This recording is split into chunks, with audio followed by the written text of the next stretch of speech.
We acknowledge the land we stand on is the territory of many nations, including the Mississaugas of the Credit, the Anishinaabeg, the Chippewa, the Haudenosaunee, and the Wendat peoples, and is now home to many diverse First Nations, Inuit, and Métis people.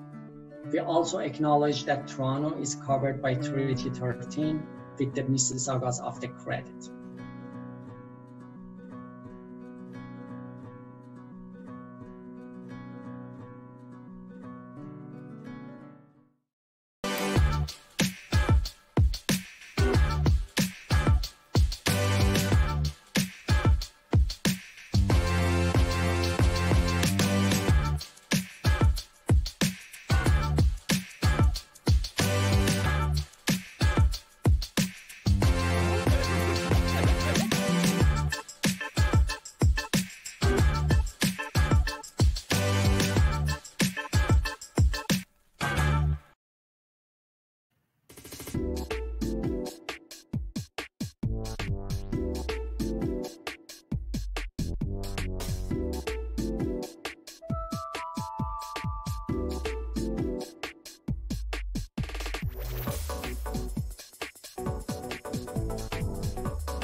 Hi, everyone. Thanks for joining us today at the Level Up panel that we have with some really exciting panelists today, some of who have already gone through Real World as past contributors.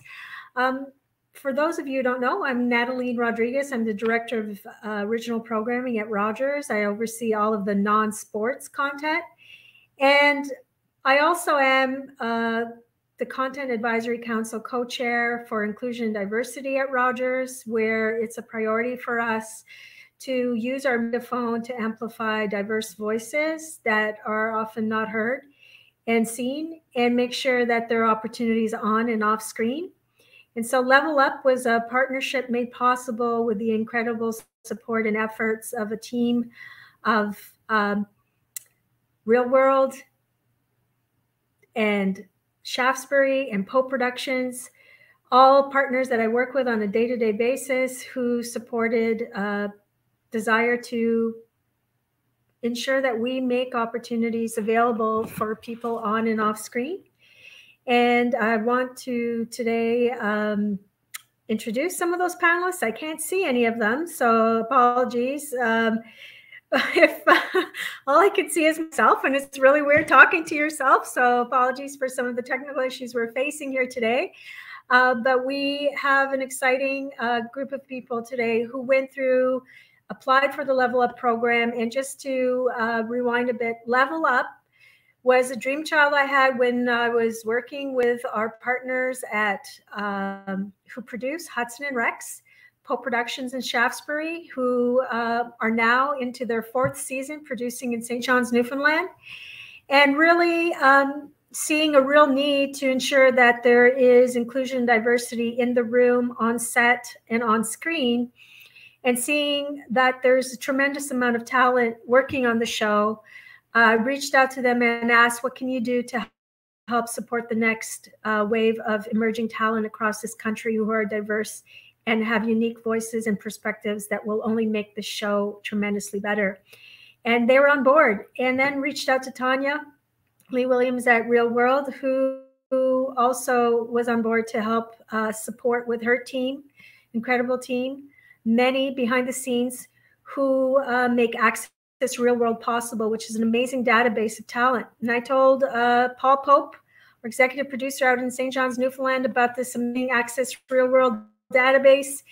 And from there, we said, hey, let's create this program for 2 emerging writers and 2 emerging directors to get some hands-on experience on set, in the rooms, behind the scenes, and give them an opportunity to participate in this amazing show. And so today we have executive producer, a tremendous supporter of Canadian film and television and talent, a generous mentor and passionate voice. I like to think of him as the Pope of St. John's, Newfoundland, Mr. Paul Pope. And he is incredible and always willing to support the next crop of emergent talent. With him, joining him is Keri Ferencz, who's in the writing room. She's a producer this year and writer who joined the Hudson Rex team to write on season 4. We have Deborah Nathan from Shaftesbury, who's a senior creative director previously at CBC, but also so multi-talented, writing and working hands-on to teach writing to numerous students at the U of T, and over the years has participated in many Canadian programs. And then the recipients of this year's, the participants of this year's Level Up program, because I say this year because I hope we'll have many more of these to come. But out of hundreds of writers and directors from across Canada who identify as Black, Indigenous, and as a person of color, we whittled it down to 4, and these 4 people are truly incredible. Mark Harnett is not on camera today because he's having some technical issues, but Mark Harnett is an Indigenous writer and comedian living in Lewisport, Newfoundland and Labrador. He has a suggestive style of comedy, which is rooted in his personal experiences, his opinions, culture, political views, relationships, and of course, being a father, which makes his comedy very relatable. He holds a number of certificates in writing and performance from Humber College and a number of different programs over the years. And so we're very thrilled to have him as part of our writing stream. We have Nauzanin Knight, who is a producer, writer, director, multi-talented creator based in Edmonton of Caribbean, Middle Eastern descent. And her written works include the short film My Lyric Never Knew, I Never Knew, My Lyric I Never Knew on CBC Gem, and documentary Precarity that was on TELUS Optic. And she's a published writer with a 2015 book, State of Terrorism in Iran. So we're thrilled to have her as part of the program. In the director stream, we have JJ Neepin, and she's an Indigenous director based in Winnipeg, Manitoba, a member of the Fox Lake Cree Nation. And her directorial debut was on the sinking ship web series Lockdown in 2020. But prior to that, she's done so much more in the documentary sector and has worked on a number of different shows, including she was an associate producer on the series Trickster and on a number of different documentary series for APTN. And we're just really excited to have someone with this kind of background in different genres of storytelling participate in the program. And we also have the award-winning director, screenwriter, and actor from Toronto, Adrian Wallace. And he comes to us with a real passion for storytelling, a lifelong commitment to learning, and won the Canadian Screen Award this year for Best Direction in a Documentary Series, where his film Black Sun was part of a collection of documentaries in the Being Black in Toronto documentary series. And so to have this kind of talent participate in this program, it's a 4-week program. We're just so honored that they applied and that they're going through this. And so today I'm going to turn it over to them to tell us a bit more about their experiences, why they applied for this program, what their experiences have been like. And so I'm going to start with Nauzanin in the writing room. If you could just tell everyone who's on today about your unique experience that brought you to Level Up and how you're finding it. Thank you, Nataline. Well, first of all, it's lovely to see everyone. Thank you for having me as a part of this panel. I came to this Level Up program as a fan of Hudson and Rex and a true dog lover, which I think it comes across in my participation probably in the writers room. I had the opportunity to work with Keri, who's on this panel, with Mary Pedersen, and several other really talented writers. For me, coming from from Edmonton, which is not really a television hub, we have a great indie film scene and a documentary film scene, but it's not a television hub. Getting the chance to participate in the writer's room was really elucidating and eye-opening for me. Just to see how the writer's room is sort of, almost the engine behind a TV show, and to see the links between the writer's room and production and how intricately they are weaved. It's something that was really eye-opening to me as a writer coming from film, which is such a solitary experience, I think, compared to writing in television. So getting a chance to experience this and bring this collective mode of writing and consultation in terms of coming up with story ideas, or breaking down a story idea, and really shepherding an idea from concept to finish was something that I'll always incorporate in my writing practice, and it's totally changed my life. So I just wanted to thank Real World and all the stakeholders. Thank you for the amazing experience.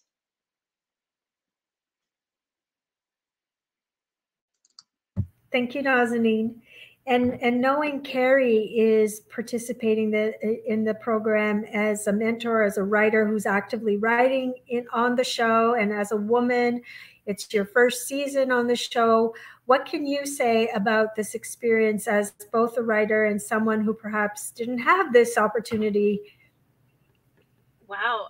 Well, yeah, I mean, I would say that first, it's been a joy to have Nauzanin and Mark in the room with us, especially at this point in the season.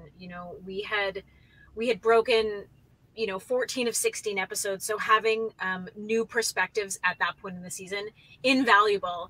And the fact that Nauzanin is a fan of the show, and Mark, as we may hear from later, is a local Newfoundland guy, it was kind of great all around. And I would say that, for myself and for many people that I know, there are such strange routes into the business. Sometimes there are direct routes. You go through a program and you get a job, but other times, the path is a little bit more winding. And so I think programs like this that aim to give emerging talent, or talent that has worked in other spheres and is moving into dramatic television, a sort of on the ground experience in the room. And now for Nauzanin and Mark a little bit later in the season, in prep for an episode and then in production, is I would say is equivalent to doing a master's in television production, because they're going to get to see episodes from the very genesis, from an initial idea from a writer to what we put on camera, and then what everyone across Canada will get to see in the new year. It truly is, I think, a unique opportunity and perspective for someone who hasn't been through from beginning to end. And I would say moving into, handing it over to Deborah in terms of some of the experiences she's had in the past, both as a production executive and as a writer and someone who teaches writing.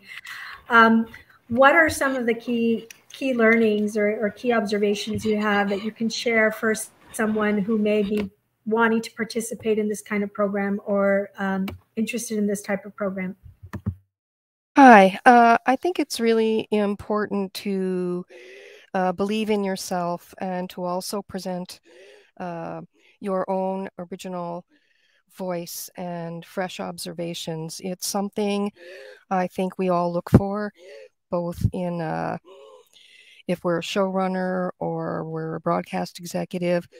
We're always looking for the fresh, the new people that we can bring up through production.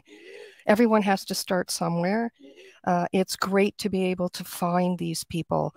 It's very difficult, actually, to find people. This is such a great program. I was astonished at the level of talent in all the applications. It was very difficult to just pin it down to a very few people. I was also really impressed by the passion people expressed in their personal letters. that accompanied the applications.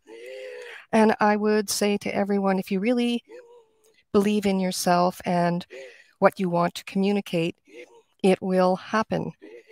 But you do need that little bit of a push up. And I just think it's a great program, Real World and Rogers. Thank you so much. I've been introduced to really wonderful people. Thank you, Deb. I would say we couldn't do it without the partners on production side, and knowing that, you know, we do a lot for little with Canadian television, and we're doing it in St. John's, Newfoundland. I don't know if Paul can come back on or if we lost him, but I would love to hear from our executive producer, Paul, who not only, when we told him about Access Real World, not only embraced the idea of, yeah, let's work on this program and make it really hands-on for directors, but also did a technical boot camp in knowing that, you know, when I go to set and I see who's populating these sets, there isn't a lot of diversity, and we need to change that. And so by introducing Paul to Access Real World, he then came up with a different program that was more technically focused. Mark Harnett, who's one of the writers, also participated in it, but hoping, Paul, you could tell us about the technical boot camp, some of the wins around the technical boot camp, and what the directors are currently experiencing before we pass it on to JJ and Adrian. Okay, so first of all, I just got to acknowledge Rogers and Nataline, their commitment to this. Nataline's at me every year. And I would just say at the beginning of season 3, I sent out a bunch of press releases. I went on the radio saying that we were, you know, looking to diversify our crew and opportunities and stuff. And we got nobody. Like, it just didn't happen. So when Nataline wanted to double down for season 4 and got involved with the fantastic Tanya Lee Williams and the Real World organization, and when I found out about it and saw the site, I said, we need to get... you know, we need to also be thinking about the technical level. So we did a 3-day boot camp, and we advertised it, and it was a paying gig. You know, we said $500 as an honorarium to make it so, you know, because people need money and 3 days off work. And so we were planning to take 10. We promoted it really extensively. We had 70 applicants, and 17 of them turned out to be credible. So we just expanded the program, took all 17. So day 1 was a workshop called our Set Safety, Set Protocol workshop, which is just a full day given by a really good facilitator. And then we divided up the production into 6 areas like art department, grip electrics, continuity, sound, camera. And then so you had to pick 2 that you wanted to sample. And then so you got a day in each department where you then went in and you just observed. And then we hired people to be on set to make sure that it was a smooth thing. So as a liaison between the focus puller and the boot camp participants. So it wasn't like, because it's so hectic on set that, you know, you can easily be intimidated. So we, you know, we briefed all the crew and stuff. And our goal was to hire 1 person out of it. Like, we thought, if we get 1 person out of this, this will be great. And right now we have 3 full-time crew employees came out of that program. And I think 2 of them are definitely staying in the business. Like, they've found their place. The other woman I expect might continue in her more academic career, but she's still with us and enjoying it. And who knows? And that's the challenge that I like to put out to other producers. It's like, you gotta, you know, like you gotta put the time into it. You got to put some resources into it. And there's a lot in return. Like, from our position at Hudson and Rex and at Rogers and at Shaftesbury, is our audience is really diverse. Our audience is big. And if the people who make the show reflect that audience in every department, the shows will be better. So that's basically, that's kind of basically the deal. And I'm not going to talk about JJ being on set till after she's talked, because I'm interested in what she has to say also. Over to TJ, what's it been like being on set, and what, you come from a lot of experience, and so how would you describe this experience and what you're doing and what you're learning? Oh, gee, there's a lot of stuff there. So far it's been awesome. I've been shadowing Newfoundland local Deanne Foley. We did a brief set visit, and I was already like blown away. Like I only got to sit there for half the day, and I was like, wow, Hudson Rex, like this whole production's a machine. It's just like popping out episodes. Everyone's working like great, and it's just been awesome. But yeah, so I joined Deanne Foley for prep for her episode. A week's already gone by, and we just started week 2. I believe filming starts Thursday.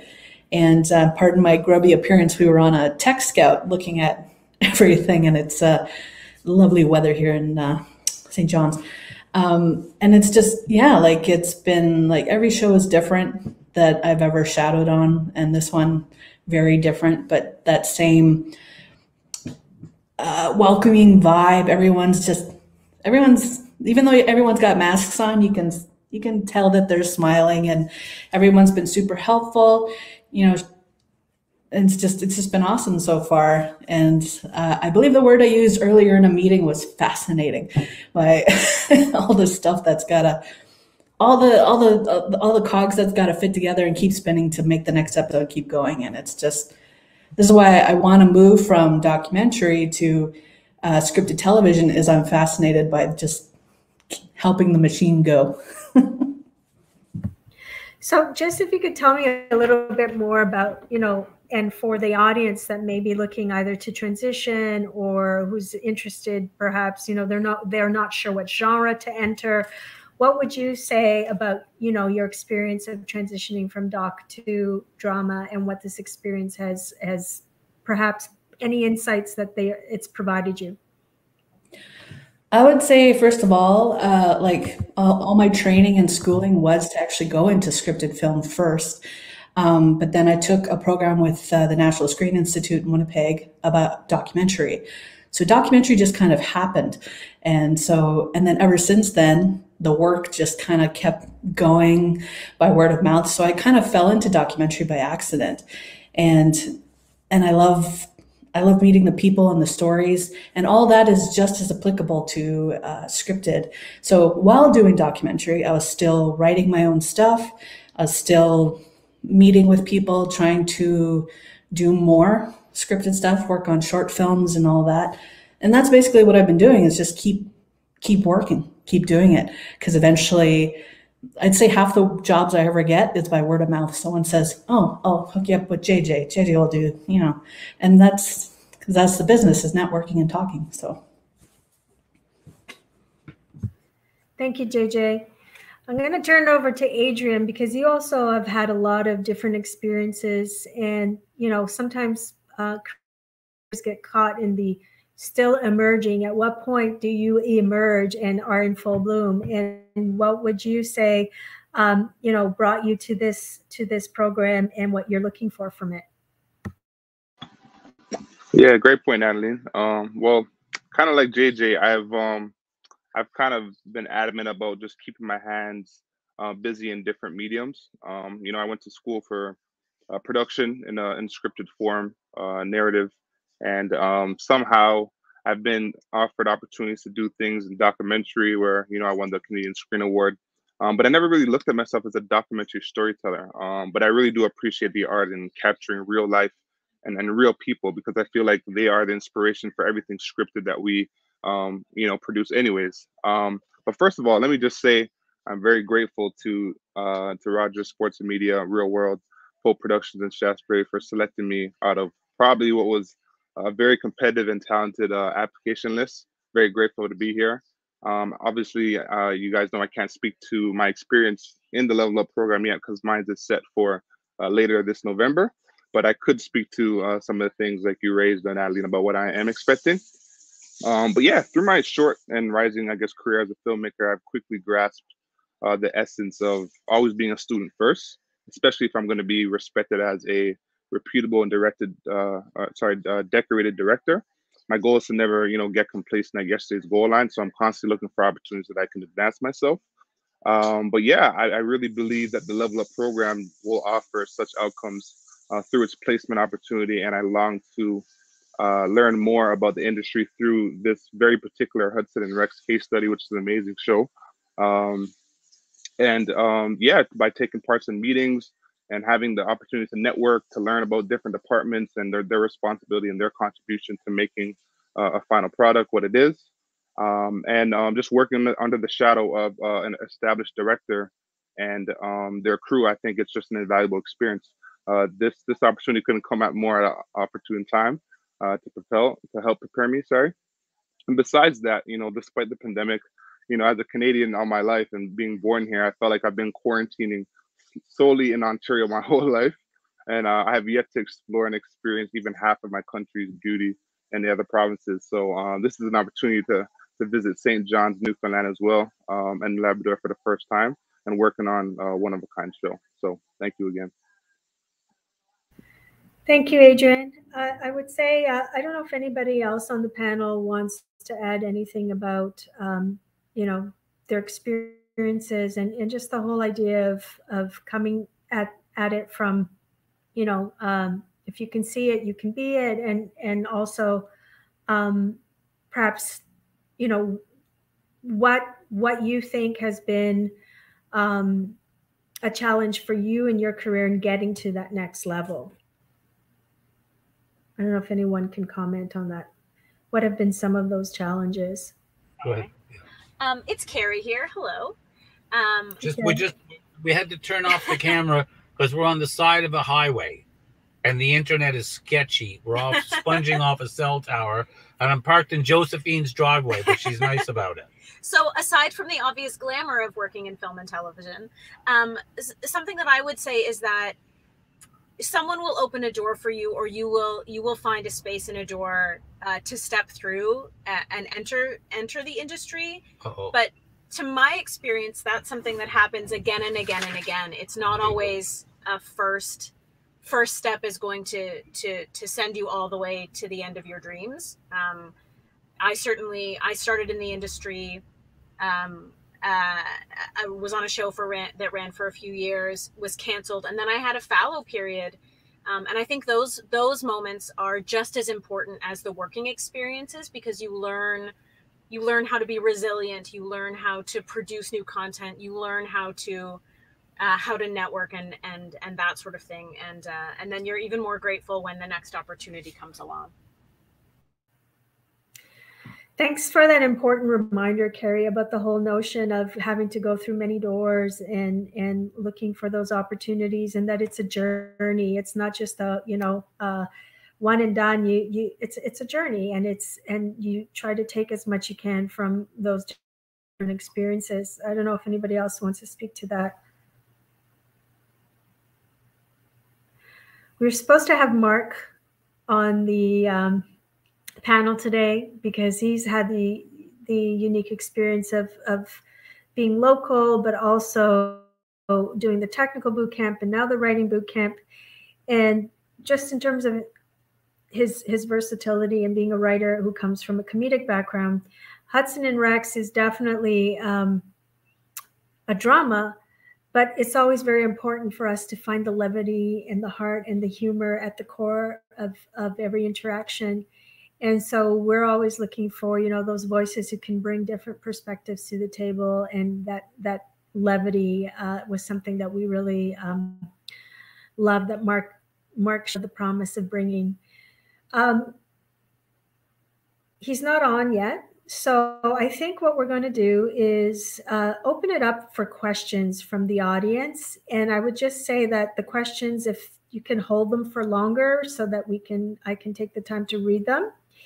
And so the first question that's coming up and it disappeared as quickly as it came up, but it was something to do with credits and leniency around credits. So I don't know if you can repost that up on the screen. Again, technical issues. How lenient are we about credits if you're BIPOC? I'm just starting out. finishing at Sheridan, and I'm interested but lack the confidence. So first and foremost, Deborah was great to speak to that. I'm going to hand it to her, but don't lack the confidence. You have to go for it, and you really have to, like, don't give up. Keep trying, writing your writing samples. And yes, credits are really important for a program like this, where it's taking it to the next level. You're at a certain level, and you want to take it to the next level. But to get to, there's various levels along the path. So you really have to just go for it and keep trying. Deb? Yeah, this is a really good question and comes up all the time, I think. And I would support what you're saying, Nataline, absolutely. You should really put yourself out there. You should go out with samples if you're a writer. Absolutely. I think it's easy to approach development executives and even broadcast executives often in terms of reading you. You really need to meet people as well. There are online chat groups for Canadian writers. There are like this particular event. There are other events during the year. The Writers Guild holds events. It's really about getting yourself known, and you should just go out and do that. I know it sort of seems easy to say, but unless you meet people, they won't know who you are. And a lot of hiring happens on relationships. If people like you, they like talking to you, and then they like, let's say, your sample, you may find that you get an in. So that would be my suggestion. I can toss into, you know, like it is hard to get a break. It is hard to get your first gig, but I will tell you that we really look. I take a lot of heart in somebody's short work. If they've done a short film that's just a killer short film, and other people agree with it, like that is, you know, that's really valuable. Like, you know, you should, it's important to be working. It's kind of like Broadway. You're either appearing or disappearing. So like if you can be involved in short films, and a friend, a director that I really enjoy working with, Jordan Canning, her entire career, I believe, was launched by 2 or 3 just killer short films that she made. And then she had the luck to, you know, win at TIFF for the best short film. And now I think she's probably one of the most in-demand television directors in Canada. And so that was so I would encourage you, like, work with good people, make stuff.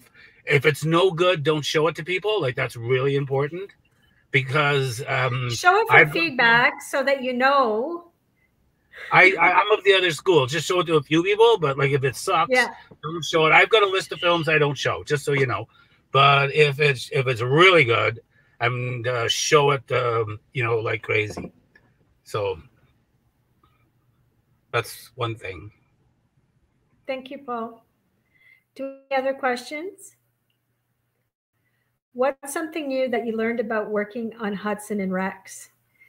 I'm going to pass that to Nauzanin and JJ Neepin, because Paul, Deb, and I know way too much. Paul and I especially know way too much, and Keri is starting to know way too much.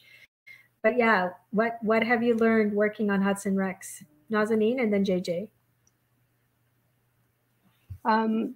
Well, for me, I think I did mention some of this in the introductory comments, is that the role of the writing team is so different than the writers in working in film. And, you know, to what extent the writers participate in basically things that the director would shape in film was mind-boggling and really eye-opening for me. So, you know, that the fact that the writing team is participating in art department meetings and has a say even in, you know, what sort of graphics or what the text of the graphics would read.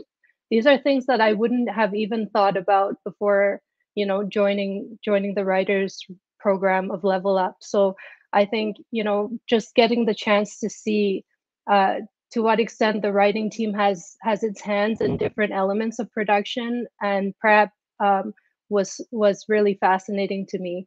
And then another thing that I learned was, how the writing team is almost like the keeper of the characters and really sort of a judge of what is Charlie, what is Rex, what is their arc over the season, how do they evolve from season to season, and how do their relationships evolve. And you have to be so familiar with the seasons before. So just getting to know how the writers are involved in shepherding these characters was something that was really eye-opening to me. It's an amazing observation, Nauzanin, just about how the writers are the keepers of everything and the characters and bringing them to life in so many nuanced ways. JJ, what have you seen firsthand when your short time there on Hudson and Rex and learning? I would say there's that old adage of don't work with animals and children, just because it can be a challenge. And what I've learned on this is it's true. I've only briefly seen Rex go by. He's a star. You think, when I came in, I thought I knew what to expect working with when one of your main characters and stars is an animal, is a dog. And when I got here, I was like, oh, I didn't know anything. I thought I knew, and I'm learning more every day.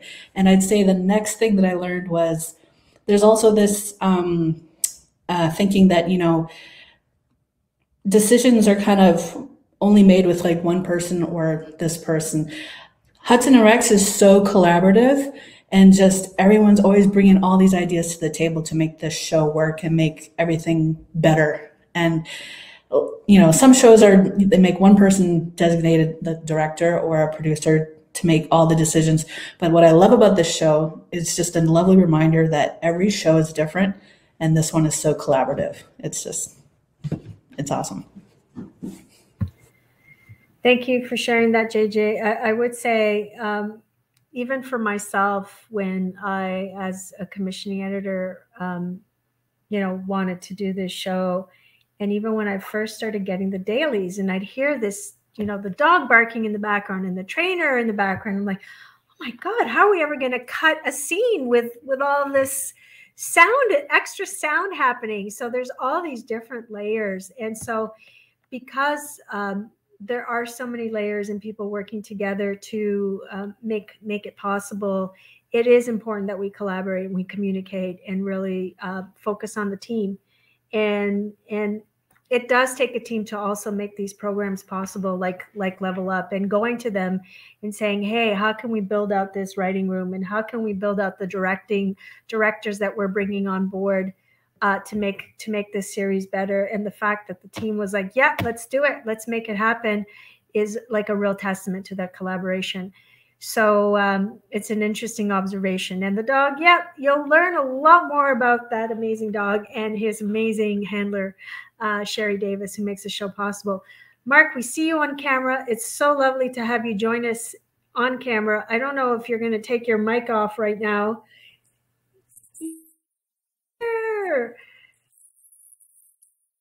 Yay, you're here. Fantastic.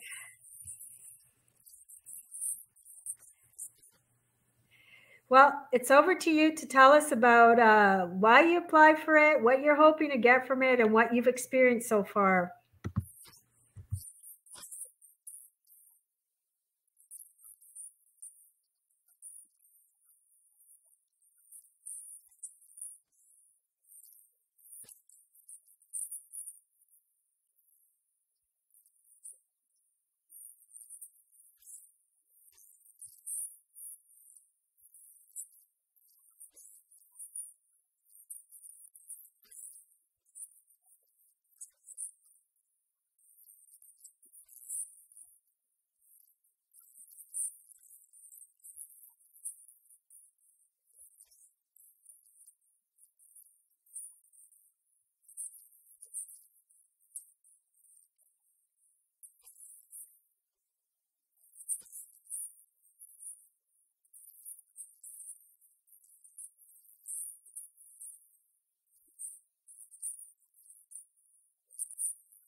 project that's being filmed. Just to put in the machine of Hudson and Rex, when we wrap on December 21st, in the last 40 months, we will have done 64 shows. That has us putting one out every 19 days. And just to keep the pressure on, it's not uncommon for us to deliver 2 or 3 days before air. Yeah, and I have to say, it's, you know, I don't know if my mic's still on mute, but I've been working in this business for a long time at many different broadcasters. We do things very different at Rogers Sports and Media, and we just, once we like something, we just double down. And, you know, a lot of places will have these smaller orders. We start with smaller orders, but once the audience says we like it, we just go for it. And so it's uncommon to get these big orders, perhaps. And it's not so much even the big orders, it's how quickly the team and production and the writing room all work together hand in hand to output so much content, so much great content. And they've done it in a very short period of time, as Paul just said, just always reminding me. And it's a real testament to, I think, all of the passion and sweat equity that goes into building these Canadian shows that have a fraction of the budget of the American shows, but still have to compete and go head to head in a primetime schedule with those American shows. And the fact that Canadians and our audiences are choosing to watch Hudson and Rex, I think really speaks to the quality of the stories and the characters and the setting. And just, it's a combination of different elements pulling together to make it stand out and break through the clutter. We have a dog, which nobody else does. But at the end of the day, the characters, you know, they really are, you know, relatable and diverse. And when we do tell stories, we're not avoiding those tough issues and those tough subjects. We're just finding a different way to tell those stories. And the team does an incredible job. I'm immensely grateful for all the work they do, and the fact that they're supporting diversity on and off screen means a lot.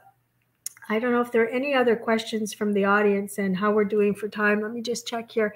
I think we have 10 more minutes. So I don't know if we want to look at a few more questions or any other observations from the group.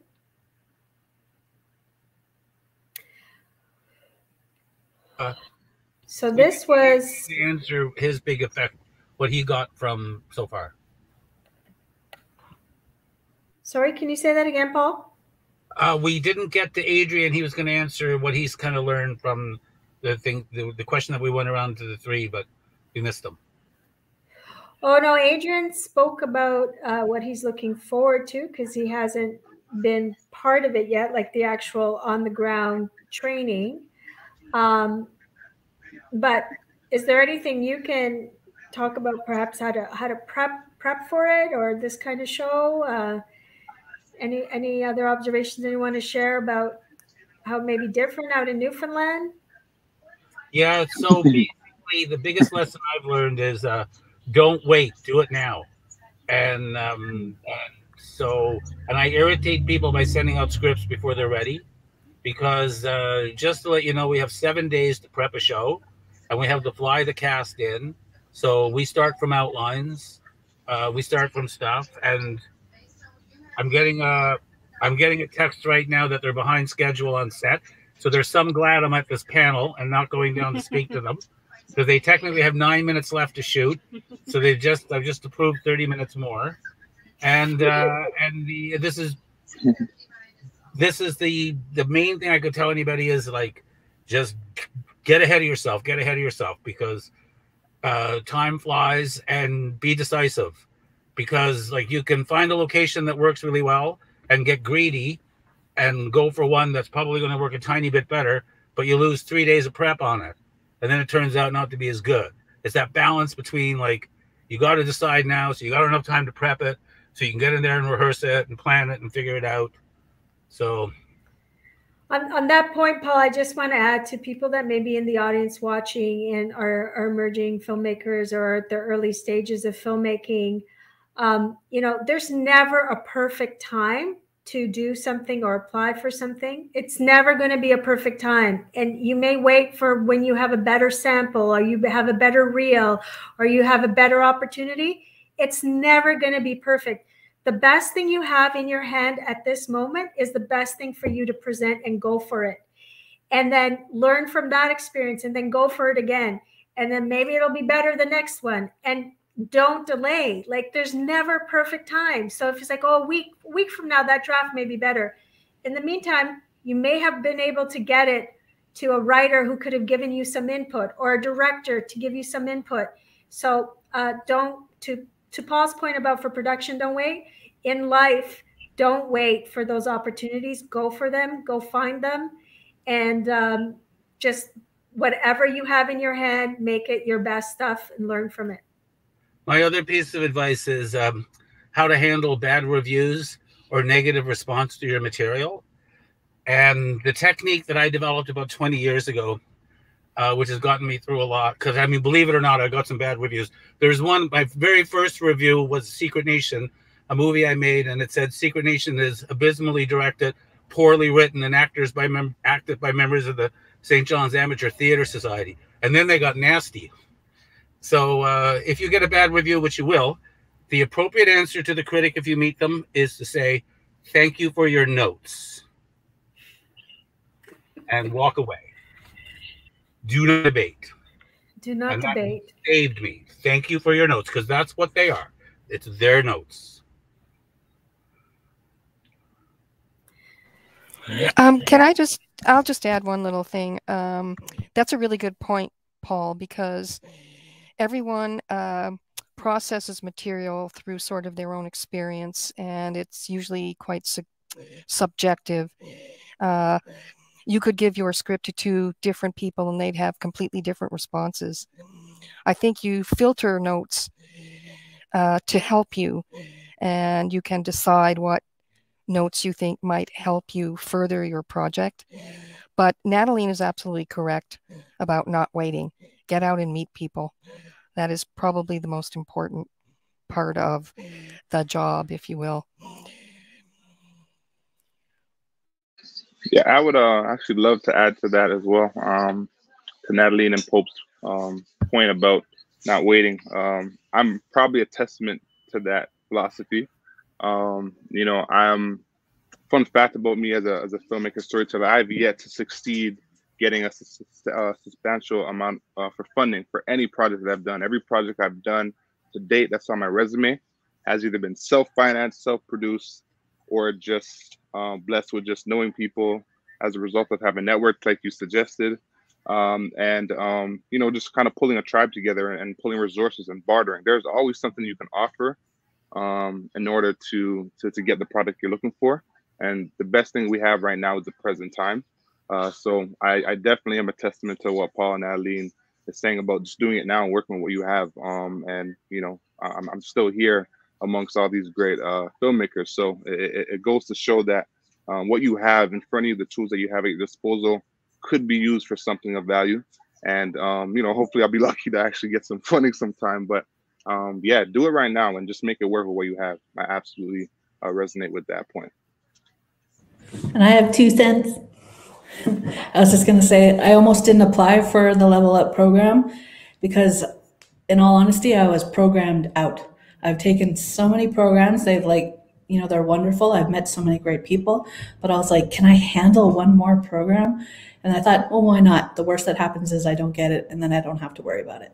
So I applied with what I had, and surprise, surprise, here I am. So just put yourself out there. There's in between your short films or whatever projects you're doing, learn, because, you know, take every chance you can to improve your craft and in whatever it is that you do, because you never know. So. And I think to add to those 2 things, there's never been a better time to show people what you have and what you're bringing to the table, and to distinguish yourself from the others in terms of your distinctive voice, your distinctive perspective. People, if they weren't getting it before, that they need to do this, more and more realizing we have to do this. This is not a nice to do. This is a need to do. We have to make room at the table for other voices, other perspectives. And it's essential that you find what it is that's fueling you, what your passion, what unique perspective you can bring to the table, and how you can contribute. We're not looking to overhaul, like on something like Hudson and Rex. The characters are well defined. Who can enter their world to tell a different story from a new perspective? And so we're not looking to overhaul things, but what are you bringing to the table? And not just for Hudson Rex, anything you go out there and do, think about what it is that you're bringing that's unique and you're offering in terms of your voice, your talent, your vision.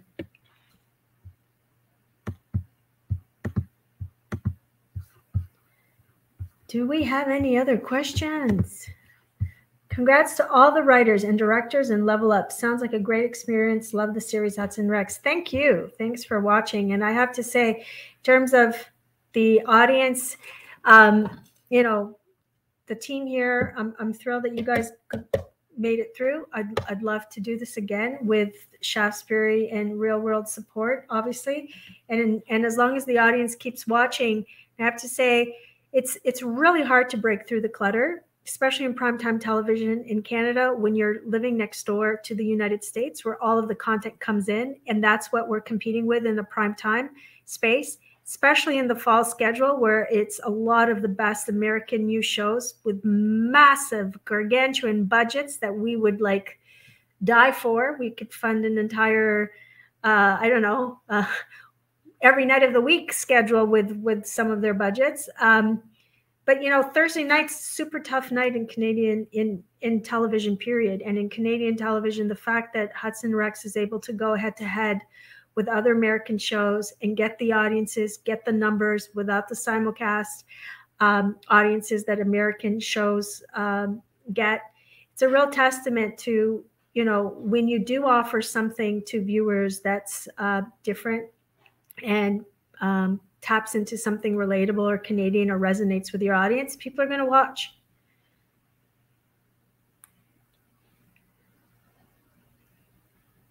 Waiting for, what advice do you have for filmmakers to apply for Hudson and Rex?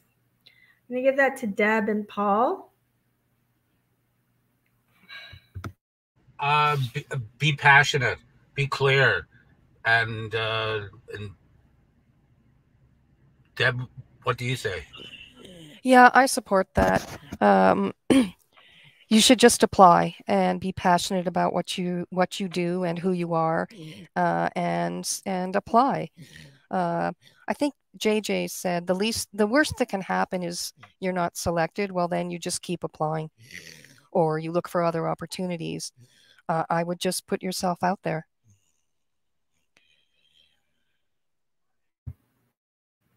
Awesome advice, Paul, 100%. And thank you, Deb. And I would say that, you know, and if there isn't this specific program, Level Up, right now, but there's a program on the air or a company, you know, that's putting out content that like you like to watch, or is doing like-minded or genre-like programs that you're interested in, have your samples ready, have your reels ready, approach them, reach out. There are always people like Deb and myself who are looking to meet and identify who's the up and coming talent out there. What are people writing nowadays? What's their voice? And more so on the production, you know, people who are in positions to give you jobs are in the production sector. So it's like, identify those companies, do your homework, do your research, figure out what they're doing. Don't just go cold and say, hey, I have this sci-fi thriller and the company does, you know, rom-coms or documentaries. Maybe they might be into it, but like find that common ground where you're coming to the table with something, and then you know, excite them by subverting expectations and say, hey, but what if we did it this way? Or look at this cool angle I have. But yeah, just reach out to different groups and companies that are out there. And just to add briefly onto that, it's Keri and Paul here. I was given great advice when I started, which just was be indispensable, especially when you're an emerging creator. It's maybe your first job with a particular company. the more that you are available to help out. Now, I don't mean working 24 hours a day and sort of killing yourself in that way, but I just mean be open, be aware of what's happening. Even if the person next to you looks like they need a hand finding the right page on the sides, anything like that that you can do just to involve yourself and enmesh yourself in the situation that you're in will get you far. People will remember you, and that goes a long way in a collaborative business like ours. And if you get the chance to work with us or any production, and you should be paying attention and anticipating, because if you're solving problems for us, you will live a long time with us. But if we have to say your name 3 times and can't find you, you're done. It's, you know. You're done. Thank you, Paul. No, I think that's invaluable advice, Keri. Make yourself indispensable and be ready to lend a hand. Yes, don't work 24/7 and be taken advantage of, but make yourself available and willing to put in the time and effort. I think we're approaching, if somebody from Real World could just give us a sense, I think we've gone over time here. The questions have been very helpful. We really appreciate everyone who joined today. I'm super grateful to the panel and all of you who signed up and are supporting this program. So thank you, everyone. Thank you so much. Thank you, Real World. And Allison Cosgrove, Pahul, Safia. There's been, and of course, Tanya, and there's been a lot of great people at Real World. Thank you so much, Shaftesbury Pope Productions, and to all of you who are in Level Up. Thank you.